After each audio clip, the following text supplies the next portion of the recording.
in different ways and with many people, exploring the advantages, benefits, and challenges of dialogue. So let's welcome Libbie Kerr again, Jeri Prover, and Besty Michaelson. Actually, this is probably the first time that we have you together, and I can tell you that this will be a hall of dialogue. So let's start talking about dialogue. Please tell us a little bit about you and the work that you're leading. We can probably start with Libbie. Yeah, thank you, Maria. The dialogue that we are practicing in Cafh, we began in the 1990s, and it's based on the ideas coming from David Bohm, who's a quantum physicist. And we took that idea of the dialogue and placed it within the Cafh meetings and our retreats. This is something we've been doing for quite a while, learning as we go along how to really listen to each other, which is one of the main aspects of dialogue, is that of really hearing each other. Not so much to hear your own voice, but to see how your thoughts move inside of you. So it's a process. In 2018, things happened to come together. I've loved dialogue for many, many years. And when my children were teenagers, we did dialogues around a campfire. They would invite their friends over and we would sit around and talk. But as the world moved on, there wasn't time to do that. So in 2018, looking for ways to make connections, I discovered that Zoom offered us the possibility of doing dialogue. I wanted to do it across language barriers, across membership, across thoughts, across everything. So we began an experiment that we call e-dialogue. Many of the participants of e-dialogue are with us today. So they are, we meet monthly, we meet weekly on every Sunday at 11 o'clock, and it's always the same link. So that wherever you are, you know that all you have to do is click on that and you will find a group of people who are receptive and open to hearing you and listening to your thoughts. So the e-dialogue, I added it up the other day and we've had about 200 e-dialogues. So one would think I would be an expert at this, but I'm not, because everything flows. And our ideas flow, and life flows. So that's basically where e-dialogue came from. Very interesting. So you said like 200? Right. Yeah. So we amazing. send out an invitation every Friday. Some of you may receive that. Anyone is welcome to come. We've had groups up to 25 participate, members up to 25 participate. So it's a varying in size. So.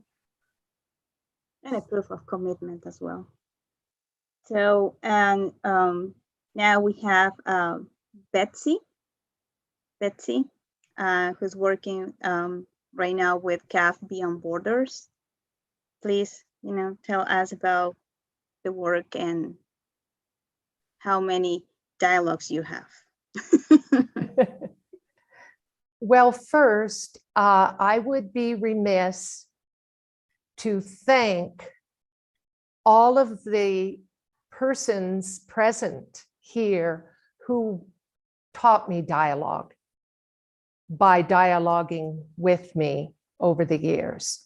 So I want to hope that I can share what you taught me. Right now, I participate in a weekly dialogue with a group of Cafh, of which I'm a member. And I'm also part of a facilitating team for Cafh Beyond Borders. And what the unique characteristic of Cafh Beyond Borders is that it is beyond borders, and it also goes beyond language barriers. So going back to John Lennon's Imagine song, imagine if we could all speak the same language. So at least in our dialogue, Cafh Beyond Borders, which is held monthly, we have 3 languages that are spoken. And so we have Portuguese, Spanish, and English. And there's time included in that dialogue for translation. And I like to think of that as an opportunity for those listening to translations of their words or another participant's words. It's a time to really reflect on what was shared in one's own language. So that's what I'd like to share with you for right now. Thank you. Very interesting. And certainly, it is clear, at least to me, the dialogue, aside from the fact that it's a communication tool, is a tool to promote respect and more conscious relationships. So Jeri, if you want to share your work, your experience, with dialogue. Sure. Thank you, Maria Renee. As I listen to Libbie and Besty, it occurs to me that a wonderful part of dialogue is the teamwork that is developed to facilitate both the e-dialogue, the Cafh Beyond Borders, and other dialogues, because it's impossible to do these activities through just 1 or 2 people. So some of the most fun dialogues are in the teams and figuring out what we want to talk about. But in both the e-dialogue and the Cafh Beyond Borders, it's such a wonderful opportunity to share and communicate. These opportunities that we have are opportunities that can be carried into the daily life, which is something that I really enjoy doing. So along with practicing dialogue in a more formal setting, it can be practiced or at least developed, experimented with in family settings, in playing cards or activities with friends, taking a walk with people. Any opportunity that you're with others is a chance to share. And if we remember how listening and creating this respect that you talked about, Maria, is part of dialogue, we can practice that anywhere. It just takes attention. So that is what I've learned about dialogue. Thank you. Thank you. And so I guess that the first question, so it would be, without a doubt, to dive into here, for the viewers, will be why among all these communication tools you choose to work with dialogue, and what is the meaning of dialogue from the spiritual perspective?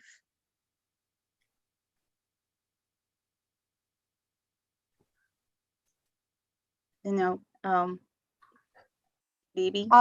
Okay, I'll jump in.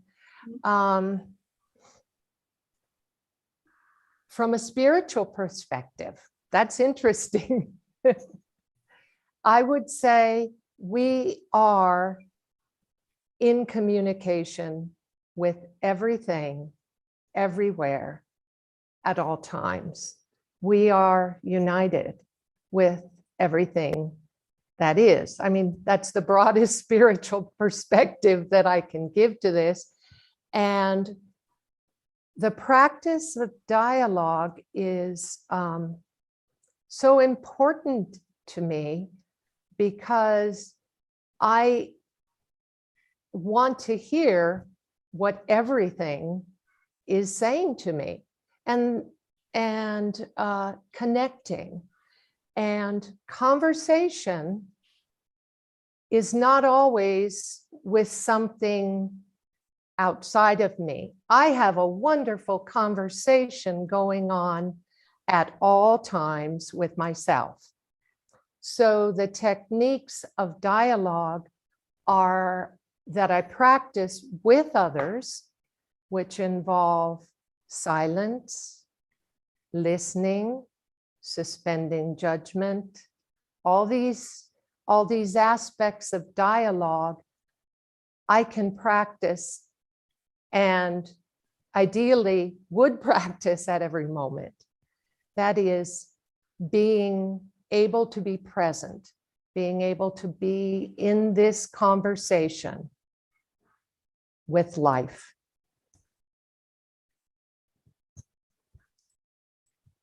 I would say, oh, go ahead, Jeri, sorry. No. I guess I'm thinking we're not pausing long enough in between. Along with what Betsy said, I think what is most meaningful in a kind of spiritual but a whole life way is that not only are we listening, but we're opening our hearts to whatever is present in this moment. To really hear what another person says, you have to be present and present with your whole being. So it just is, it creates a harmony, even if the topic is not particularly a harmonious topic. It gives a safe feeling with whoever you're with. I'm sure you can add more, Libbie, so I'll give you a chance. We need the talking sticks of days of lore. Hand it to each other. Well, I think the main thing that excites me about dialogue is I actually just love hearing the perspectives of other people. It's always so interesting to me that we think that we know something, you know, we learn something, we feel like, oh, we know this, we've got that. But then when you hear another point of view and you're really open to it and you allow the listening to be a process that goes on inside of you, your thoughts slow down, you begin to see your thoughts. You begin to see that really your thoughts are not your thoughts. They come from other places, other people, things you've read. That to get to know who you are is the most important gift we give to life and to the world. And I think that what fascinates me is in the dialogues themselves, you can see people speaking and they, for the first time, they feel that they have really been heard, really listened to by a group of people. And that is such a gift because that validates your experience, that validates who you are. And also in the process of speaking, you hear yourself and the other person becomes a mirror and you look within yourself. So this going back and forth between the other and self is one of the deepest aspects I find in dialogue in this process. And it helps us broaden our perspective. It helps us crack the shell that we have around ourselves saying, this is who I am, this is it, this is it. And our thoughts define us. You know, our thoughts are a part of what we can change. And a part of that is first recognizing them and then expanding them. It doesn't mean we let go of them. It means that we give them breath and fresh air. So it feels like, promoting this practice, because we are talking about this. This is a tool, but we need to practice how to use, how to, how to internalize, dialogue within us, because it's coming from us to others. And that's interesting, because I think that one of the challenges is precisely that sometimes in a very comfortable environment, you are more open, you are more like willing to even let it go. Okay, you're more willing to be more observant, but it's not always like in the daily life, like Jeri was saying, right? That's the challenge, when you need to go into the daily, life, and even with different people, right? I'm thinking right now in a work environment, that's the real challenge, when it becomes, very useful to practice, of this dialogue. But for you, and again, this is just a way to promote, respect and more conscious relationships in all kind of environments. So, I would like to present to everybody a short PowerPoint presentation. We ask, our participants to share some images to us, that represents the meaning of dialogue for them. And so they can share with us their thoughts through an image.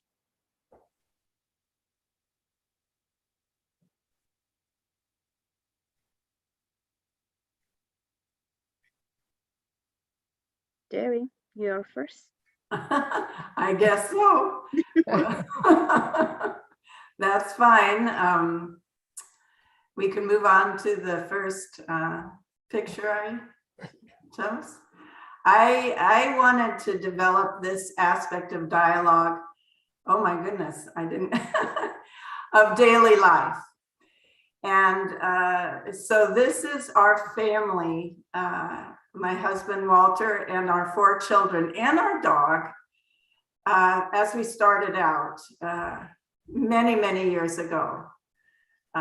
So there we are. And in the family is one of, I think, the most challenging, but the best places to really practice dialogue. Okay. This was a surprise to me. Okay, here we go. And this is what the family grew into and is still growing.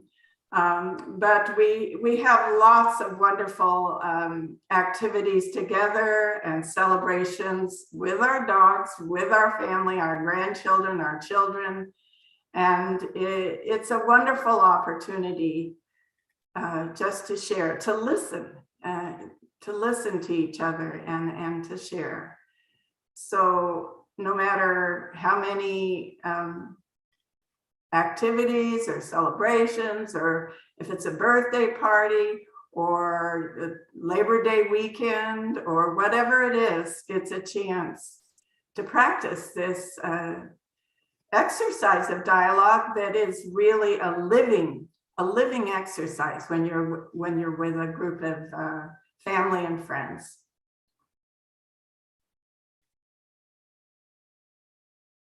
And here some of you may recognize some of these people. This is visiting a wine gallery before our assembly when we were several of us together. That's Helene Dunkelblau and her husband, and Bob Toltz and Delia Toltz. We all traveled together for a few days before the assembly, and we went to a winery. And so this was, again, when I was searching for pictures that demonstrated what I wanted to share, it was amazing how many pictures were all around a table, whether it was food or wine or coffee or any activity. It seemed that a table was often a centerpiece. So just that's a reminder to all of us that a gathering around a table is a chance to listen and be together with others. And this is another wonderful opportunity we invited, which is another point that you don't have to wait for a certain event or activity to happen, that you can create it yourself. And Walter and I invited the community in Wildemar, that is one of the Cafh communities in the United States. And so all the members came out to our home in Laguna, this is our backyard, and shared a picnic lunch and an afternoon together. And it was wonderful sharing. Each one of us we shared our history, we shared being together, and it was a very special event. So I hope, I don't know. Okay, Betsy. No, I'm done. That's fine. Thank you. Thank you. And Betsy, sorry for the typo. We changed your name. Oh, Besty. Oh, of course. Now you're Besty. Betsy. Excellent. The bestie I can be. I chose this image to reflect dialogue. It's a very large light and glass sculpture. And instead of thinking of it as the light is coming from the core, I like to think that each one of these little filaments of glass is one of the participants in a dialogue, each of them bringing their own light and creating this common core, this beautiful core.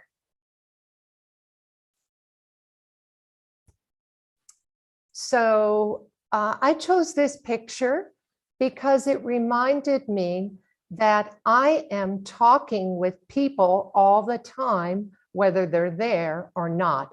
I mean, this is not a mental problem. This is just, I'm reacting to how they behaved or what they said that isn't happening in the moment. So this picture is the path up to my house, which is precipitous. And I was feeling so proud of myself that I could climb this precipitous path, which there's an abyss on a side, all by myself. And then my neighbor decided to put in a bamboo railing. Well, that really initiated an internal conversation that I needed to turn into a dialogue, because it was like, oh my gosh, he believes that I can't walk up on this path by myself. How do I know what he is thinking, believing, or anything? So while that happened, in that moment, I just kicked in the dialogue and said, someone is supporting me. So in a dialogue, when I may feel challenged, I sit back and say, how is what this person sharing really going to support my understanding and our understanding? Okie dokie. Oh, here I am. I'm not trying to show you my masterful horsemanship here, or this was actually the first time I got on a horse in my life. And I've had the experience now of trying to communicate with a horse. And that also dialogues came back to me, because I had no idea how this horse communicated, what his signals meant, his movements. And I like to look at this as how I need to enter any dialogue, is that we are all unique and have our unique ways of expressing and communicating ourselves. So this is another gift of dialogue.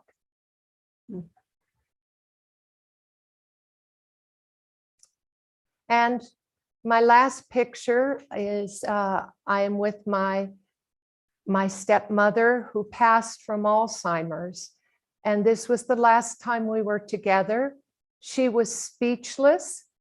And yet, then again, dialogue supported me and her, because I understand that we didn't need words to communicate.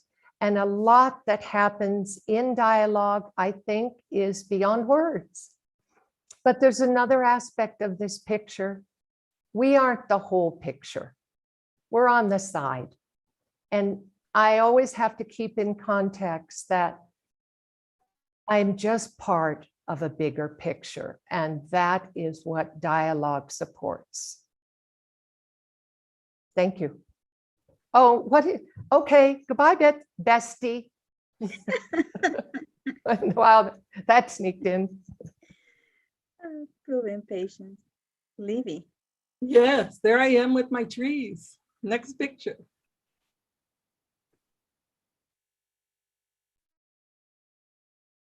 So this is a group of trees that is on our property. The mother tree is in the middle. They remind me of dialogue because the mother tree is decaying, and in her decay, she's given birth to and feeds and supports all the trees that surround her. So these are her children. There's 8 of them all together surrounding this central core. I call this a sacred circle. So this picture shows how dialogue began for me, in particular, reaching outside of the Cafh reunions and Cafh retreats. We invited young people to come to our home, and we sat around campfires, and we had a talking stick, which unless you held the talking stick, you weren't allowed to talk. And many nights we sat out there with these young people. They were teenagers at the time, listening to what they had to say. What was interesting about it is that one of the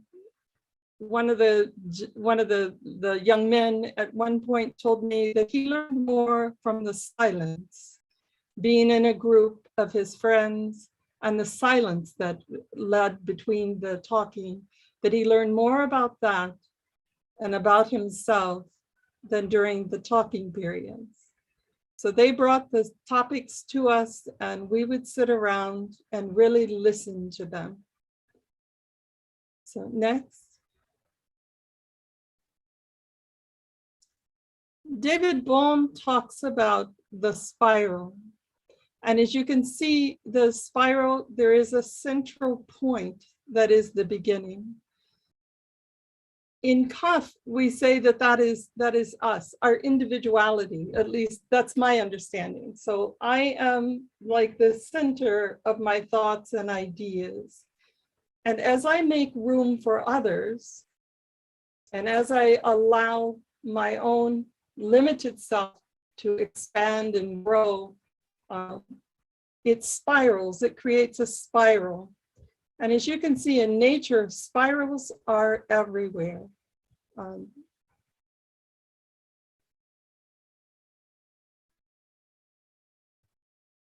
So we are a doorway, and dialogue, I hope, is a doorway for souls to pass through, to get to know themselves as we begin to explore our thoughts, slow down our reactions, get in touch with the sensations, especially when we're speaking and we may disagree with someone. You can hear those movements inside yourself. You can listen to them, and they then include and validate the other person's opinion as well. Next.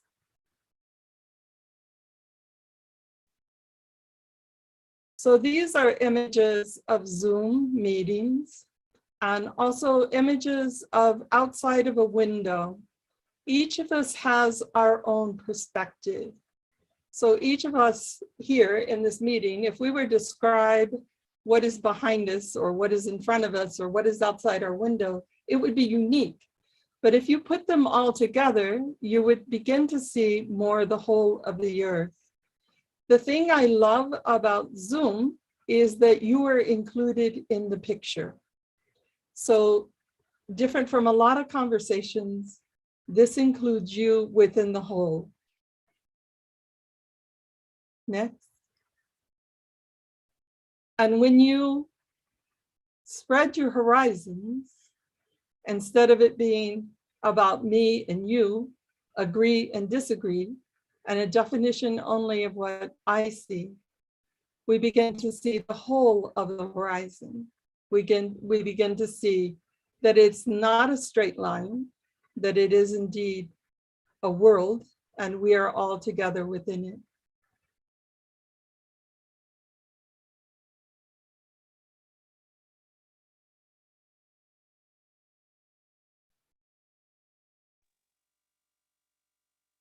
Thank you so much. An image, as we always said, can say more than 1,000 words, right? And what is the meaning behind? So this, maybe we can say that the practice of dialogue can certainly influence the life of a person in various dimensions. And as a practice, we imagine, that it follows certain considerations, if we can call it, or have some guidelines. So, Libbie, what guidelines or considerations do you use, in the e-dialogues, and why? Having such a diverse group of, souls, people. Right. And we have some people who've been with us for a long time through the years, and others who come and go. So there is a need at times to go over the basic rule, which is that of allowing space. And by allowing space, I don't mean necessarily just silence. I mean allowing space inside yourself for the other person to sit alongside you, to be with you, and to validate that their ideas or thoughts, what they have to say, are as valid as yours are. So that's one of the main points that we focus on. Also, in finer details, it is the suspension of judgment, in the sense of this dichotomy thing of yes and no, right and wrong, to sort of, when you see yourself doing that and you see it in your own thoughts, to look at that and say, and recognize that that is what you're doing, and try to really put that aside and validate the importance of what the other person is saying, because they're revealing to you a part of life that you have not thought of or you have not experienced. So to really try to understand that.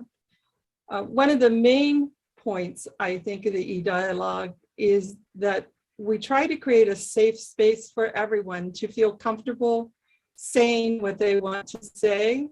If they don't want to speak and they want to be quiet, that's perfectly fine as well. Just to be present with each other and to understand that each person has the right to be there and to be respectful of them. So one thing that I found curious is that the group tends to teach new people who come without trying to even teach them, by their respectful silence and by listening to each other. So people, when they feel that they are being heard, really reflect on their own talking and what they say, and begin to be very careful and very respectful of the group as a whole.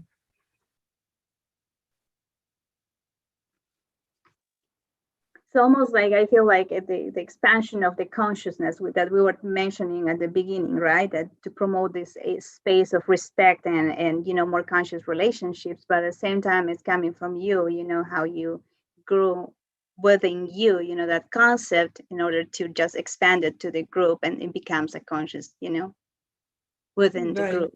Interesting.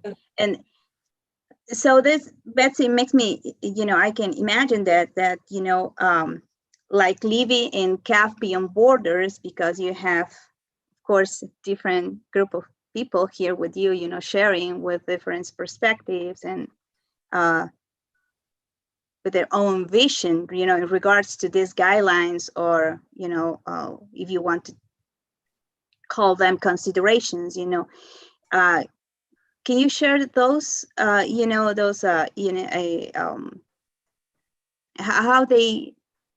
many guidelines, or how is your approach to dialogue?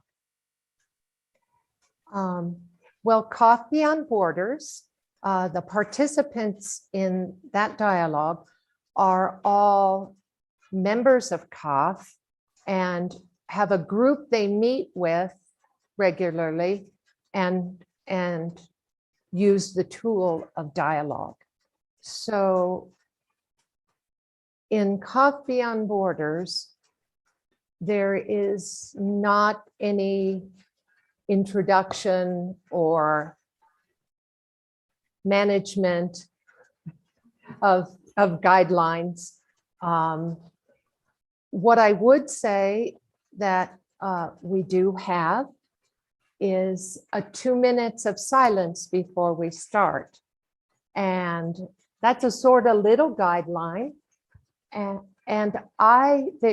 each participant is free to use those 2 minutes as they would like. For me, I find that I do a quick mini dialogue in the sense that before coming to the dialogue, I have already been thinking about the theme, come up with my ideas, have decided which way this dialogue should go. So in that 2 minutes, what I do is I just let go. I get ready to hear, to listen, to share, to expand. And I've never asked anyone else what they do with it. Maybe we could have a dialogue about that one time. But that's really the only sort of forum we give to that dialogue. The only consideration, that you have. It's interesting. Would it be okay if I added a little perspective? Oh yeah, I am waiting for that, because again, we are talking from about two. Even though we don't want to use that, environments where people is predisposed to, normally it's like they as Libbie said, they have the link and they consciously say, okay, I would click and I would go into the mood of the practice of dialogue.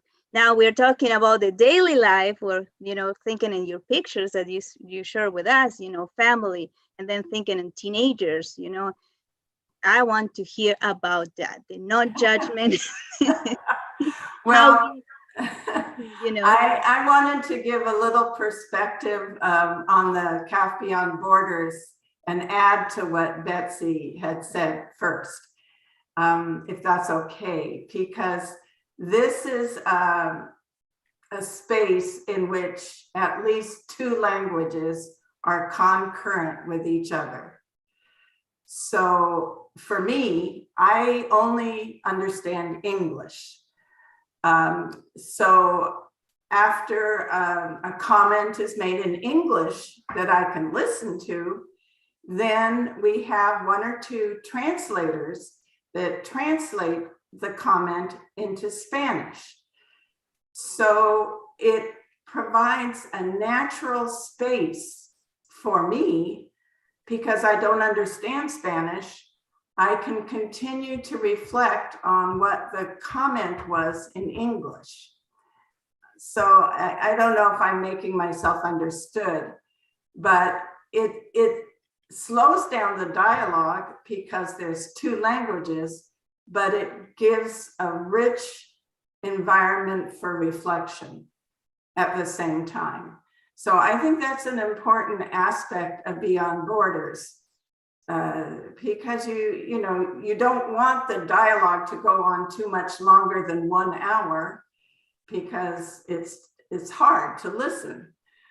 So you don't get as many contributions, but you get very rich experience, even though it takes time for 2 languages. So I just wanted to add that to Betsy's reflections on Cafh Beyond Borders from a uni-language person. Thank you. In listening, the 3 of you, I'm thinking right now that this translates it into silence. So I think that the key aspect is silence. At the beginning, you probably use that space of silence to just organize yourself, to pull yourself present, to go into the mood, to come, to call your mind and all your, your essence to be there and start, the dialogue. And I recall, Frank Eckhart Tolle already says, is to just create this space within your soul to start listening with the ear of the heart. So my question would be like, is it possible to practice silence in dialogue? If you read the words, you're going there to dialogue, and then we're talking about silence, and then, and what kind of silence, would it be? Well, I guess I can start, and then I'm sure the others can add. But it's important and it's instrumental to have inner silence in a dialogue so that you can hear what the others are saying. As Betsy said, we're all the time going in conversations in our mind, an inner kind of noisy dialogue. But to really hear in the practice of dialogue we're talking about, you need to try and silence that. So that's one aspect of silence that we learn to do in dialogue.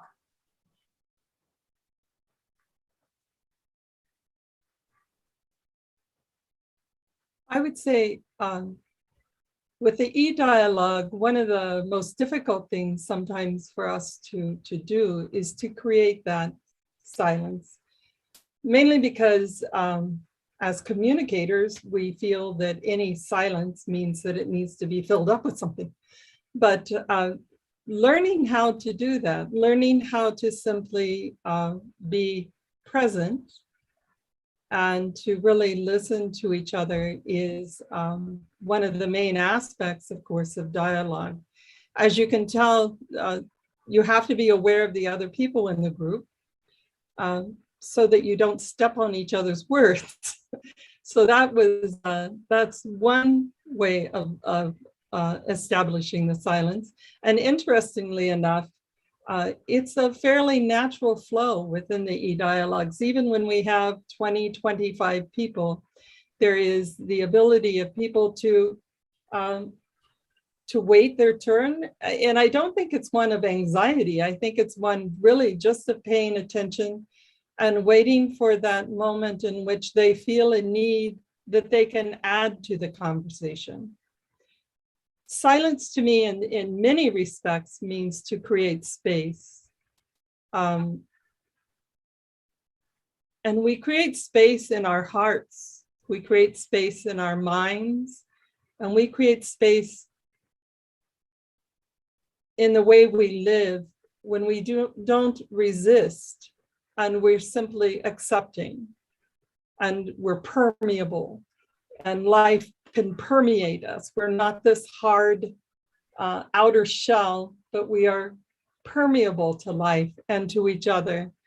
We allow ourselves to be vulnerable. And these are all very difficult things to do, especially in today's world, because it makes you feel that you can be harmed, that you can be threatened, that if I say really what I think, then you're going to judge me. The need for that silence and for you to be able to create space within yourself and to stand in your own space, these little tiny squares we have, and to recognize that is equally as important as everyone else's, is a huge leap for humankind, I believe, as we learn to include more.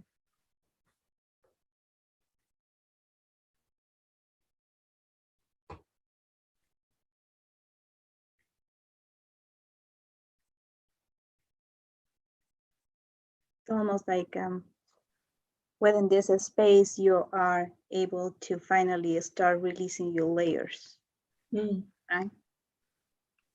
So you become more comfortable, not with the group, but with yourself within the group. In your own skin. Yes. So at the same time, we could say that silence between the words and or participants, depending on which level you are, because you have different groups, right? Even though you're saying that the participants came, sometimes the same, but it's always, to me, it's not the same at the same time, right? Every week, every day, the souls, the participants are changing, learning, practicing more. So it's new.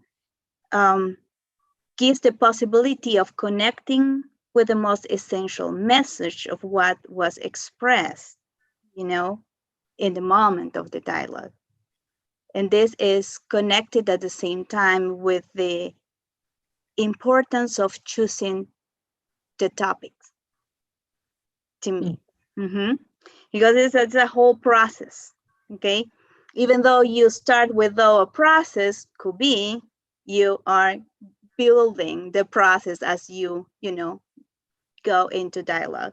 So which criterion do you follow for the election of the topics? Thinking that, are these dialogues inspired only in spiritual literature? No. Betsy, or? Yeah, I was thinking choosing a topic with a team is a mini dialogue in itself, as I think Jeri shared earlier. But what is also interesting in the Cafh Beyond Borders team is that we come from different parts of this planet and are working with different groups within Cafh. And recently we had a team meeting on a topic, and I was all enthusiastic. I thought, this is really what we need to focus on right now. And what I noticed is everyone came with their own, really, this is what we need to focus on right now. And they were different. And that was wonderful. I thought at first, well, it's like you forget your tools of dialogue. At first, I thought, why don't they see what I see as the important theme as important? And when that happened, I just laughed inside of myself. I think there's a lot of joy and laughter in dialogue too. If not at the moment, I for certain after a dialogue laugh.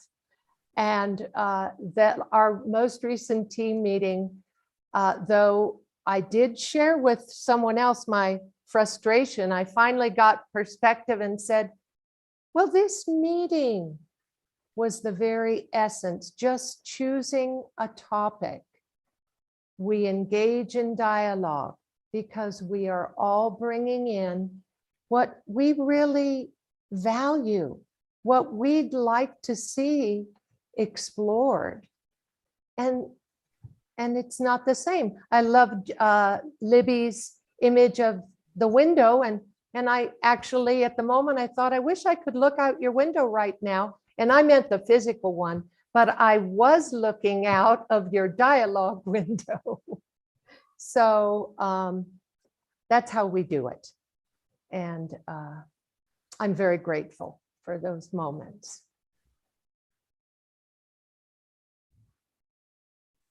In the e-dialogue, the topics are produced by the group itself. I have a lot of trust and faith and love in the idea of the group cooperating and working together.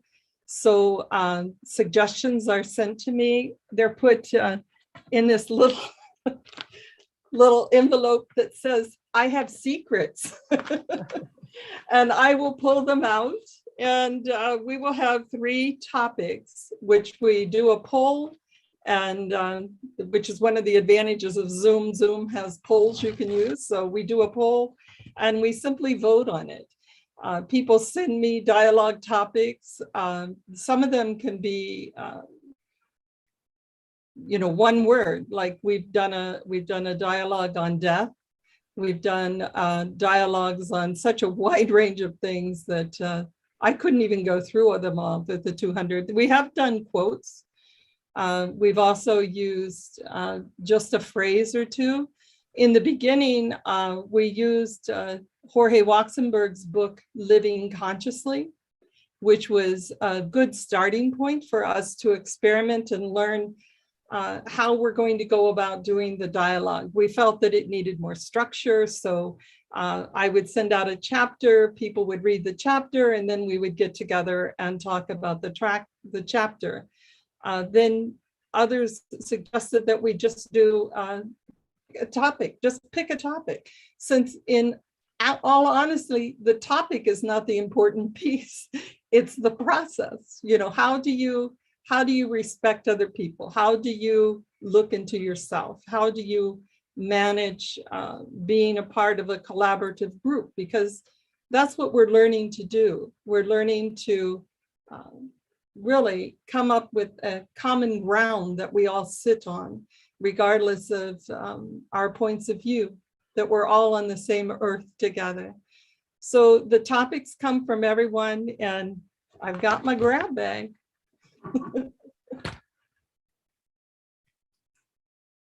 And in daily life, if you're with other people, whether it's one person or a group of people, if you listen and are interested in their life and their interests, the topics come about naturally.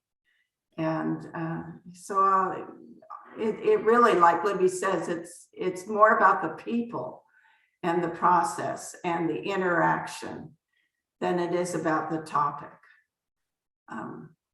It's a challenge sometimes if the topic is a very controversial one, like we've had many topics like that in our world, but it's also a challenge to not convince somebody else of your point of view, but to listen and to participate without resisting, without convincing, without judging. So even in those times, you have more of an opportunity to learn how to practice this type of sharing dialogue. So it's almost like being able to see beyond what is being even discussed or proposed to be discussed in the team. That's really interesting. With a deeper sense of engagement, right, and commitment. What impact do you think the practice of dialogue has in the world from this perspective? We're talking about the work that you are being, carrying, all through these years with groups, and I'm thinking right now about the spiral that Libbie was describing. And so from that perspective, what's the impact, the global impact? I think for myself, it's evident that we need to begin to see that our perspective is only one among many, and that we need to really listen to each other. That we, as a world, we're bent on self-destruction as long as we're looking at things as yes and no, right and wrong, this and that. This straight line polarity thinking is not serving us. Dialogue, in a way, for me, teaches me to step over that, to not think in terms of right, wrong, yes, no, but to practice during that 1 hour, at least a week, 1 hour a week, to suspend that sort of judgment and to get in touch with a deeper part of oneself. We've got to move away. I mean, that sounds very yes and no, but my hope is that we can learn to transcend this dichotomy way of thinking and to embrace the whole. To me, it is the gift of reversibility, which is a Cafh term, and we've had a dialogue about reversibility. But it is that ability to move between, yes, I'm an individual, no, I'm a part of a group. Yes, yes, it's actually yes, yes, I'm an individual and I retain who I am, even while I support and become a part of a group.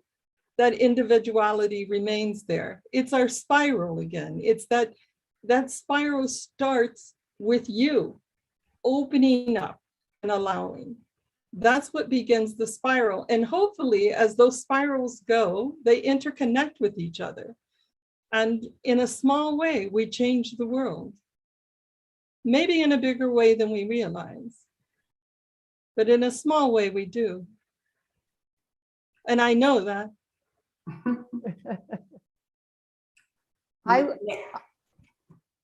Go ahead, Betsy. I was just going to say, I see tremendous potential. I mean, in dialogue. And in the sense that we could look back and see what it's a practice. Dialogue is a practice. And if we look back a decade, 2 decades, 3 decades ago, how many persons in the Western world were meditating, which is a practice. And a lot of studies have been done that have shown the impact of meditation in people's lives, in groups, etc. So I think I see we in Cafh are using this practice, sharing this practice, expanding it, and I just see a tremendous potential that it can be a practice in many different paths, in different religions, just as meditation is now found in so many places, so many domains. And when we first learned about Cafh, its roots came to us when someone shared how it was being used in the corporate world. And this pair of dialogue practitioners were taking this tool into the corporate world. So the potential for changing the world is, in my mind, limitless. I don't have too much to add other than all we can do is the best each one of us can do, like at the center of that spiral. We may, and we probably will never know the impact it has globally, but it definitely is something we can contribute.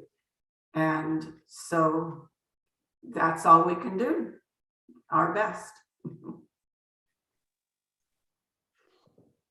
So I still have so many questions, But time passes. I said at the beginning, I knew that this will be a whole lot of dialogue because we have 3 experts almost here, right?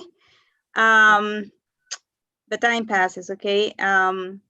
So there is so much, that we can practice now with what we have discussed now. Thank you, Libbie, Betsy, and Jeri.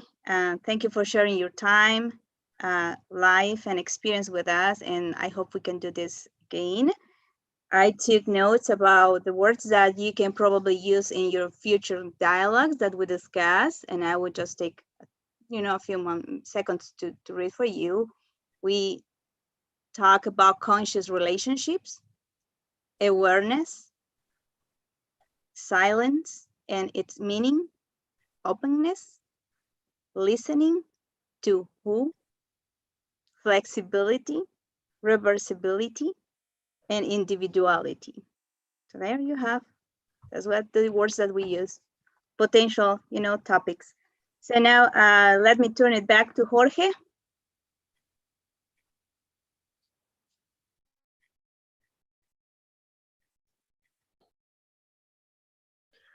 Okay.